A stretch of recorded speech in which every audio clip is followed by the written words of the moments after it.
할렐루야! 오늘이 맥주 감사절입니다. 벌써 6개월이 지나고 이렇게 7월의 첫 주간이 돼서 하나님은 우리에게 구약적으로 말하면 이스라엘 민족에게 1년에 3번씩 절기를 지켜라. 절기를 지키는 목적은 딱 한 가지입니다. 하나님을 잃어버리지 말아라. 하나님을 잃어버리면 누가 손해냐면 바로 우리가 손해죠. 하나님을 잃어버리면 그냥 빈 공간으로 있는 것이 아니라 그 안에는 반드시 우상이 섬기게 돼 있고 사탄이 들어와서 우리를 억압해서 결국에는 망가뜨리기 때문에 하나님은 그런 이스라엘 사람들을 볼 수가 없기 때문에 안식일도 물론 있지만 1년에 3번씩 6월절, 맥주절, 수장절 이렇게 3번씩 하루만 하는 것이 아니라 일주일 동안을 하나님께 와서 예배드리고 선지자들의 말씀을 들으며 그들이 하나님을 더 가까이 알고 하나님을 더 깊이 알아서 하나님을 진심으로 섬기기를 원하는 그런 의도에서 이런 절기를 하나님께서 만든 것이죠. 그래서 오늘 맥주 감사절을 맞이해서 어떠한 자세로 우리가 하나님께 감사해야 될까? 첫째는 은혜를 기억하며 감사해야 됩니다. 따라합시다. 은혜를 기억하며 감사하자. 우리는 성경이라는 것은 유대인들의 역사의 책이죠. 사실은 이 유대인들의 역사책이 성경인데 우리가 왜 남의 나라 역사책을 매일같이 읽어야 되느냐? 이 유대인들의 역사책 속에는 하나님의 계시가 흐르기 때문에 그런 것이죠. 이 유대인들의 역사 속에는 하나님의 계시와 하나님의 성품과 인간의 생사화복 모든 것이 여기에 다 들어있기 때문에 하나님은 이스라엘 역사를 통하여 자기를 드러내기를 좋아하셨어요. 그래서 이스라엘 사람들은 자기들의 역사를 배워가면서 항상 구전으로 자녀들을 교육했습니다. 이 절기 때는 어떤 얘기를 주로 하느냐? 이스라엘 역사 속에 가장 위대한 스토리가 뭐냐? 오늘 바로 모세 스토리에 찬양했잖아요. 이스라엘 사람들이 최고의 기적 같은 스토리는 출애굽 사건입니다. 우리 민족이 430년 동안 애굽에서 종살이하다가 어느 날 모세를 하나님께서 이 세상에 보내가지고 예수님을 상징하는 거죠. 그가 하나님 10가지 기적을 통하여 애굽을 탈출하고 홍해를 가르고 광야에서 40년 동안 200만 명이 농사진 것도 아니고 양을 기른 것도 아닌데 하늘에서 만나가 떨어지고 메추라기가 떨어지고 반석에서 물이 나서 옷도 짓지 않았는데 40년 동안 입던 옷을 입고 이렇게 하다가 가나안 땅으로 들어가게 됐다. 이것은 정말 기적 중에 기적이다. 이걸 누가 할 수 있겠느냐? 하나님의 은혜가 아니면 있을 수 없는 일이다. 이런 스토리를 자녀들에게 가르쳐가면서 우리 민족을 향한 하나님의 은혜와 그 축복을 잊어서는 안 된다. 그래서 계속 이 출애굽 사건이 이스라엘 민족 가운데는 최고의 은혜의 사건으로 그 하나님을 기억하라는 그런 말씀으로 가르쳐주고 있습니다. 여러분, 우리 민족적으로 이 출애굽 사건을 우리가 한번 생각해 본다면 우리는 조선 왕조 때부터 우리나라 역사에 큰 획을 그었던 사건을 제가 한 3가지만 생각해 보면 임진왜란 때 이미 우리나라는 500년 전에 일본에게 먹혔어야 되는데 이순신 장군 같은 사람을 하나님이 보내가지고는 그 왜적을 다 무찌르게 됐어요. 7년 동안 전쟁하는데 아주 백전백승을 했잖아요. 그리고 우리가 이제 36년 동안 식민지 상태에 있을 때에 우리 힘으로는 도저히 광복할 수 없었습니다.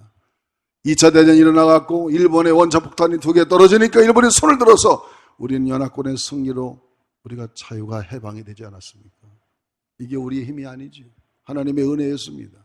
또 6.25가 터져서 저 낙동강까지 완전히 밀려서 이 나라는 공산화되기 직전이었는데 메가더 장군의 인천 상륙작전을 통해 가지고 우리나라가 나만이라도 자유민주주의 체제가 되고 자유경제시장이 되어서 오늘날 70년 만에 세계 강국이 되는 이 모든 것은 우리 자녀들에게 얼마든지 이것을 구전으로 얘기해가면서 이런 역사 속에 하나님의 은혜가 아니면 무엇이겠느냐?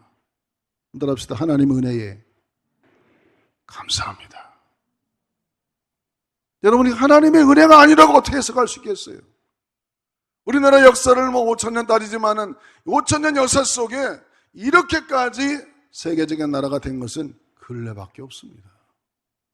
아무리 세종대왕이 정치를 잘했어도 그때는 이 정도는 아니었어요, 세계에서. 지금은 130년 전 선교사들이 이 땅에 복음을 전해주어서 동네마다 지역마다 도시마다 교회가 없는 곳이 없고, 지금은 기독교 시대라고 말하지 않을 수 없습니다. 그래서 우리는 하나님 앞에 나와 예배드리고 절기를 지키고 안식일을 지키고 하나님 앞에 부흥회를 자주 열어서 은혜를 받고 새벽마다 나와 기도하고, 이런 것으로 인해서 하나님께서 우리에게 이렇게 세계적인 나라로 만들어 주신 데 대해서 우리가 날마다 그 은혜를 잊지 않고 감사하는 우리 대한민국 백성이요 크리스찬들이요 우리 충무교회 성도가 되기를 주님의 이름으로 축원합니다.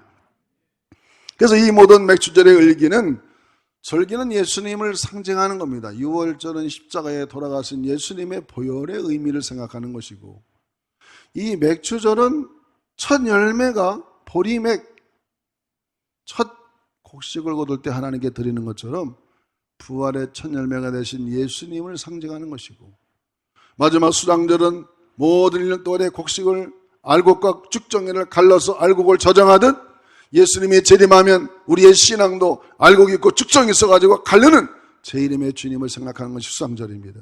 모든 절기가 다 예수님을 상징하는 하나의 절기로 우리가 생각해 볼 수 있는 것이죠. 그래서 우리는 이 귀한 맥주절을 생각하면서 하나님의 주신 은혜, 이 시편이나 모든 구약의 이야기가 그 출애굽의 역사를 늘 찬양하듯, 요즘에는 새벽마다 시편을 많이 묵상했습니다. 시편 136편에 보면은 그 10절과 또 13절, 16절에 보면은 이 출애굽이라는 이야기가 또 나옵니다. 한번 같이 읽어보겠습니다. 시편 136편 10절부터 같이 읽어보겠습니다. 애굽의 장자를 치신 이에게 감사하라. 그 인자하심이 영원함이로다. 홍해를 가르신 이에게 감사하라. 그 인자하심이 영원함이로다. 그의 백성을 인도하여 광야를 통과하게 하신 이에게 감사하라. 그 인자하심이 영원함이로다. 이걸 우리나라 사람이 이걸 지었다면 어떻게 지었을까요? 임진왜란 가운데 우리를 구원해 주신 하나님의 인자하심이 영원하다. 일제 30년 가운데 노예 상태에서 우리를 해방시켜 주신 하나님의 은혜가 인자하심이 영원하다. 6.25 전쟁 가운데도 우리를 구원하시고 승리케 하신 하나님의 인자하심이 영원하다. 이렇게 시를 짓지 않겠습니까? 그 하나님의 은혜를 기억하면서 우리는 하나님께 오늘도 감사를 드려야 됩니다. 사람은요, 세 종류가 있어요. 과거에 집착에만 사는 사람, 사울 같은 사람. 자꾸 과거에 잘 나갔을 때만 생각해서 미래를 대비하지 못해요. 또 어리석은 부자처럼 현실 만족형이 있습니다. 이제 많은 걸 준비했으니까 배를 치면서 먹고 마시고 즐기자. 그러나 가장 이상적인 사람은 미래지향적인 사람이죠. 사도 바울과 같이 과거의 은혜를 잊지도 않고 현실에도 감사하면서 더 나은 미래를 향해서 나아갔던, 내가 얻은 것도 아니요 받은 것도 아니요 앞에 있는 팻돌을 향해서 앞으로 나아가노라, 그렇게 말했던 사도 바울과 같이 우리는 과거의 은혜를 기억하고 현재에 감사하면서 더 나은 미래를 향해서 나아가는 그런 미래지향적인 삶을 우리 모두가 살아가시기를 주의 이름으로 축원합니다. 그래서 우리는 대한민국이 여기서 멎을 것이 아니라 앞으로 남북 통일도 이루어지고 더 나은 민족이 되어서 세계를 선교하는 역사로 주도하는 그러한 민족의 역사가 이루어지기를 우리는 끊임없이 기도해야 될 줄로 믿습니다. 둘째로는 가장 좋은 것으로 감사하라고 그랬어요. 오늘 본문의 말씀해 보니까 23장 19절을 읽어보겠습니다. 19절 말씀 같이 한번 읽어봅니다. 내 토지에서 처음 거둔 열매에 가장 좋은 것을 가져다가 너희 하나님 여호와의 전에 드릴지니라. 너는 염소 새끼를 그 어미의 젖으로 삼지 말지니라. 여러분, 하나님께 절기를 드릴 때는 옛날에는 제사를 드리지 않았습니까? 지금은 헌금으로 또 이렇게 하지만은 옛날에는 다 제사를 드리니까 양들 중에도 가장 아주 빛깔도 좋고 토실토실 살찐 거, 소도 그렇고 염소도 그렇고 뭐 털 다 빠지고 삐쩍 마른 거 갖다 바치면 여러분 하나님 기뻐하시겠습니까? 내가 하나님 앞에 감사로 제사를 드릴 때는 가장 좋은 것, 그리고 첫 열매, 이것을 하나님께 나와서 그것을 드리라 그랬습니다. 그래서 우리는, 하나님은 첫 것을 좋아하세요. 하루의 아침 첫 시간 새벽에를 하나님께 드리는 거예요. 예수님도 새벽 미명에 일어나서 한적한 곳에 가서 하나님께 기도하고 일과를 시작한 것처럼 여러분도 하루 일과 중에 첫 시간, 그 시간을 하나님과 깊은 영적인 교제가 있어지기를 주의 이름으로 축원합니다. 일주일의 첫날 주일날입니다. 이날 하나님께 나와서 예배드리는 것이에요. 또 우리는 11조를 드려도 그렇습니다. 10개 중에 9개를 다 쓰고 나머지 하나를 드린 것이 아니라 먼저 하나를 떼어서 하나님 거 놔두고 하나님께 드리고 나머지 9개를 쓰는, 이렇게 첫 열매를 하나님께 드리고 가장 좋은 것을 하나님께 드릴 수 있는 그런 아름다운 마음을 가져야 된다, 그런 것이죠. 참 옛날에는 이 성경이 농경 문화 속에 쓰여졌기 때문에 도시에서만 자란 사람들은 이 성경을 눈으로 잘 이해가 안 될 때가 있어요. 근데 시골에서 자란 사람들은 그걸 알아요. 오이를 심고 가지를 심고 때로는 뭐 토마토를 심고 호박을 심었을 때 교회 다니는 믿음 좋은 분들은 다 처음으로 제일 곡식이 잘 익은 거, 열매가 제일 좋은 거는 딱 잘라가지고 어디로 가져가요? 조시나 봐, 대답을 안 하시네. 새벽에 새벽 기도 갈 때 사탁에다 딱 갖다 놓으면 하나님께 바치는 거예요. 저는 그런 거 어려서 많이 보고 자랐습니다. 우리나라 많은 성도들이 말씀대로 그렇게 하나님을 잘 섬겨왔기 때문에 하나님이 이 나라를 이렇게 복을 주신 거예요. 우연히 복을 받은 게 아닙니다. 하나님께서는 그렇게 첫 것, 처음 가장 좋은 것, 그것을 하나님께 드리는 거예요. 이 레위기에 보면은 맥주절에는 4가지 제사를 드리라고 그랬는데 소제와 번제와 속죄제와 화목제입니다. 일주일 동안 절기를 지키기 때문에 4가지의 제사를 드리는데 하나는 소제. 소제는 뭐냐? 곡물로 빵을 만들어서 이렇게 흔들어서 하나님께, 이 곡물이 이르기까지는 햇빛도 필요했고 물도 필요해서 하나님의 은혜로 곡식이 됐다 해서 하나님께 감사의 제사를 드리는 것이고, 그 다음에 번제는 무엇입니까? 번제는 불로 태워드리는 것입니다. 하나님 앞에 온전한 헌신, 내가 더 앞으로 하나님께 더 잘 헌신하겠다고 하는 그런 마음으로 하나님께 번제를 드리는 것입니다. 그 다음에 속죄제는 무엇입니까? 사람은 다 죄인이기 때문에 죄를 짓지 않을 수가 없어요. 그 죄를 하나님께 자범죄를 회개하고 그의 죄의 문제를 해결하는 위해서 속죄제를 드리고, 화목제는 무엇입니까? 화목제를 드린다는 것은 하나님과 죄로 인해서 서먹서먹해진 상태를 속죄제를 통하여 해결하고 하나님과 친밀해지고 또 이웃과도 화해하고, 그래서 화목제를 드림으로 이 맥주절 기간 동안 여러 가지 제사를 통하여 하나님과 긴밀해지고 이웃과 하나 되어서 또 가난한 사람들을 불러서 같이 음식을 나눠 먹고 그들에게 또 나누어 주는 이러한 아름다운 전통이 이 맥주절에 있었던 것을 우리는 알 수가 있습니다. 그러므로 맥주절을 통하여 우리 성도님들에게도 이러한 과거에 지켰던, 구약시대에 지켰던 이런 절기가 우리의 삶 속에서 이루어져서 정말 이 절기를 통하여 하나님이 영광을 받으시고 또 이웃들에게도 은혜가 되고 본인에게도 보람이 되는 그러한 절기가 이루어지기를 주의 이름으로 축원합니다. 한번 따라합시다. 가장 좋은 것으로 하나님께 드리자. 여러분, 하나님은 왜 이런 절기를 지키라고 했을까? 마지막 결론은 뭐냐? 축복을 기대하면서 드려야 돼요. 하나님 우리를 꼭 뭐 하라고, 그 다음에는 뭐냐? 내가 이런 복을 주고 이런 복을 주고. 하나님은 얼마나 우리를 복주시기 원하시는지 몰라요. 우리의 머리털까지 다 세시는 하나님이기 때문에 이렇게 해라, 그럼 내가 이러이러한 복을 주겠다, 얼마나 많은 약속을 해주시는지 모릅니다. 하나님의 말씀대로 절기를 잘 지키게 되면은 하나님이 몇 가지 약속하셨어요. 첫째는 우리를 보호해 주신다고 그랬어요. 따라합시다. 보호의 축복. 그래서 출애굽기 23장 오늘 본문에 보면 20절, 22절, 28절을 같이 읽어보겠습니다. 20절부터 내가 사자를 내 앞서 보내어 길에서 너를 보호하여 너를 내가 예비한 곳에 이르게 하리니 그랬어요. 내가 그의 목소리를 잘 청정하고 내 모든 말대로 행하면 내가 내 원수에게 원수가 되고 내 대적에게 대적이 될지니라. 내가 왕벌을 내 앞에 보내리니 그 벌이 히 족속과 가나안 족속과 헷 족속을 내 앞에서 쫓아내리라 그랬어요. 이 말씀이 무슨 말이냐면 이들은 지금 가나안 땅을 들어가야 되는데 먼저 하나님의 사자를 보내서 너희들의 가는 길을 다 미리 예비하겠다고 말씀하시고, 만약에 너희를 적으로 삼는 사람이 있으면 하나님이 그 사람의 적이 되어주겠다, 그렇게 말씀하시는 거예요. 그리고 먼저 왕벌을 보내어가지고 그 이방인들을 다 몰아내주겠다고 하나님께서 약속하십니다.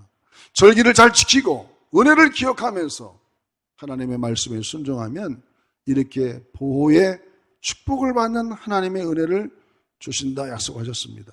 여러분, 하나님의 보호하심이 넘치기를 축원합니다. 두 번째로는 재물의 복을 준다고 그랬습니다. 23장 25절을 한번 읽어보겠습니다. 25절. 내 하나님 여호와를 섬기라. 그리하면 여호와가 너의 양식과 물에 복을 내리고 너의 중에서 병을 제하리라. 양식과 물을 내려서 충만하게 먹고 살 수 있도록 만들어준다는 것입니다.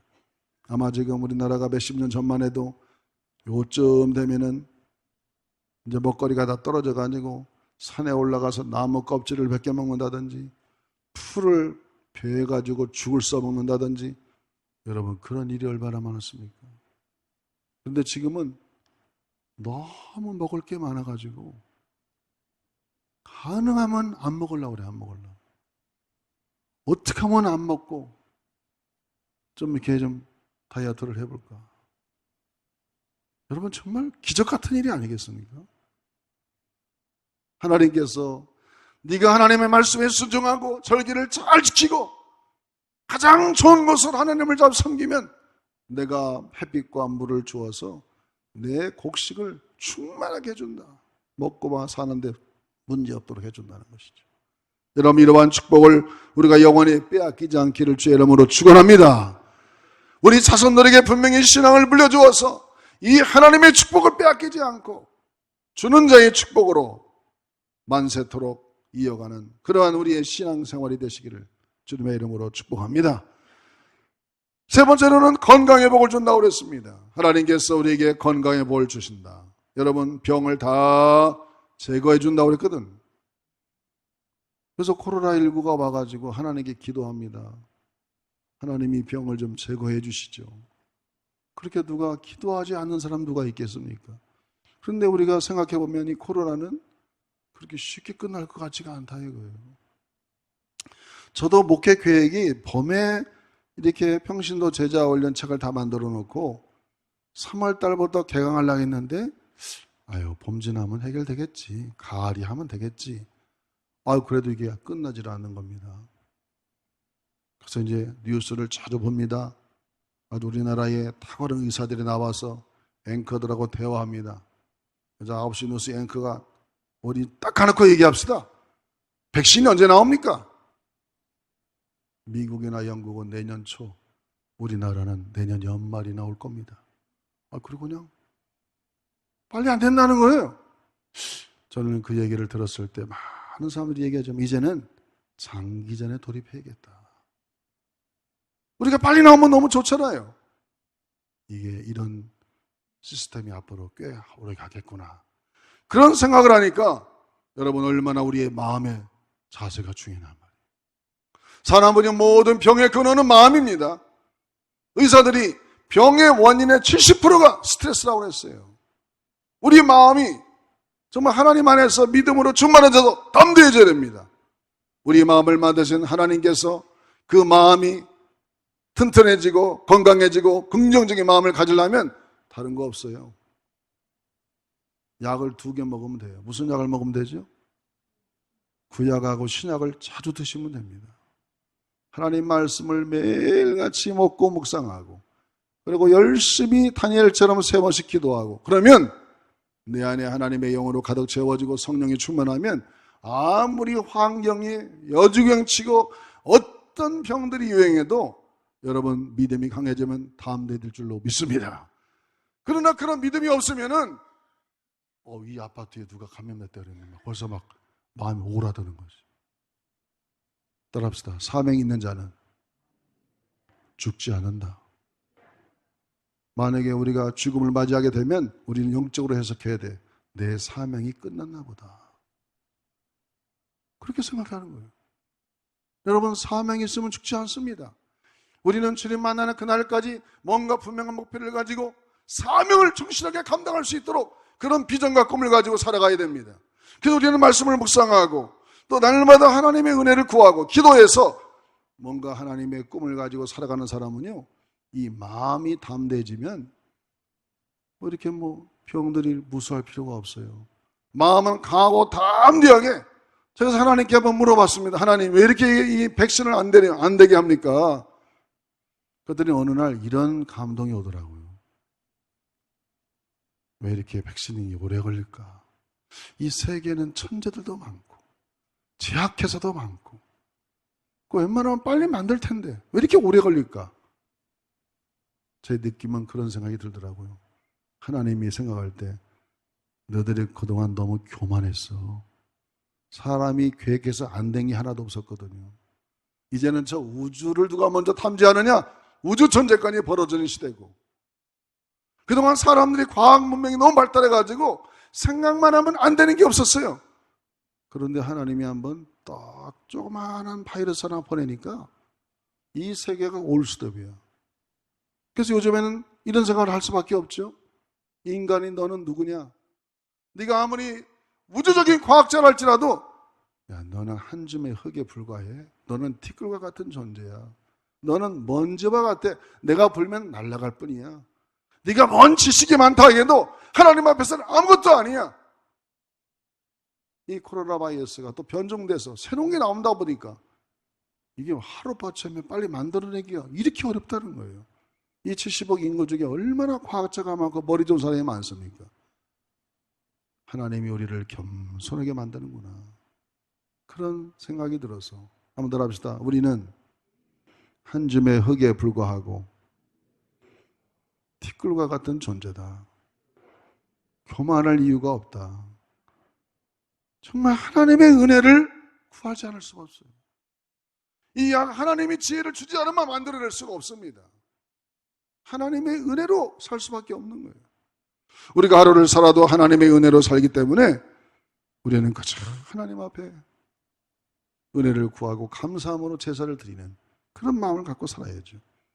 시편 50편 23절을 읽고 우리 설교를 마칩니다. 시편 50편 23절 같이 한번 읽어보겠습니다.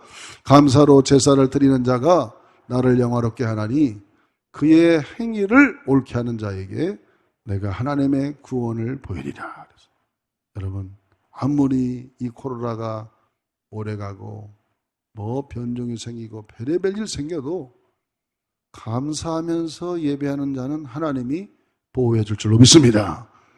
그래서 여러분, 감사를 잃어버리지 말고 원망불평을 다 멀리하고 어떤 환경이 오고 때로는 지루하게 오래 걸린다 할지라도 이 또한 언젠간 지나갈 것이고 하나님이 또 약을 주실 것이어서 하나님의 은혜로 산다는 것을 기억하고 하나님께 감사하며 여러분 승리하시기를 주의 이름으로 축원합니다.